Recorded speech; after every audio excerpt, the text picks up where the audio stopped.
The United States is facing the threat of a major hurricane making landfall somewhere along the East Coast or the Gulf Coast within the next couple of weeks, or it could turn out to sea and miss land completely. I will go over the spread in this forecast in this video, so stay here.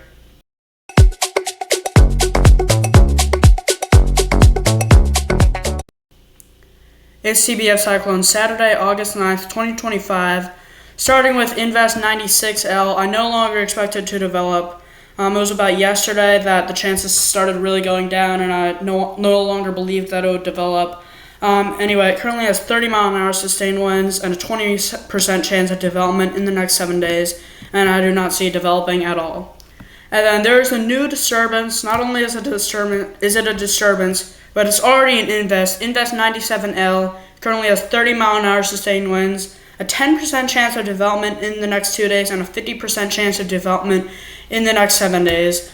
I'm going to show you the area of development. If you look closely, it could become a tropical depression like over the Cabo Verde Islands. I've been looking at the models, and I'm kind of concerned about this.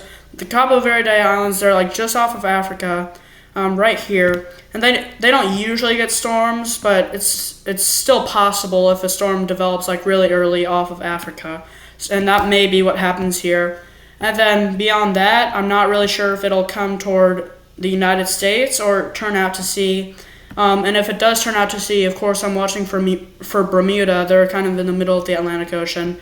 I'm going to start with the European model.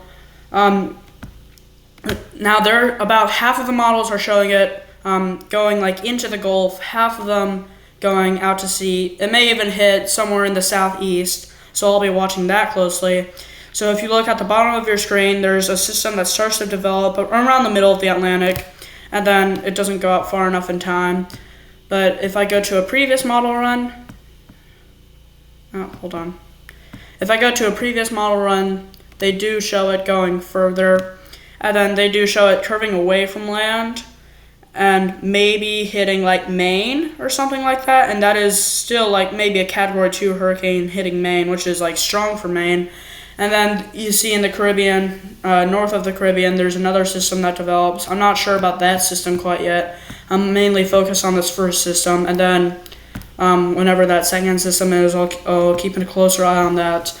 The GFS does not show the second system developing right now, but they do show this developing pretty early, maybe as a tropical depression in the Cabo Verde Islands, which is concerning. And then it does quickly move across the Atlantic, and then it does curve north, and it misses Bermuda. Again, I'm not sure if this is going to happen. I mean, I could also go into the Gulf. I'm watching this very closely, but the GFS doesn't show it hitting any land. What could also happen is the Canadian model. They show it going into the Gulf, so they don't show it developing until it gets like around the Caribbean, and then it kind of hits a ton of land, and then it maybe goes into the Gulf or hits the southeast. I'm watching all of this very closely. And then the Icon model, they show it turning away from land pretty early on, but that could be a concern for Bermuda. So I'll be keeping a very close eye on that. Be sure to subscribe to stay updated with this system wherever you are. That's it for today, guys. Thanks for watching, and see ya.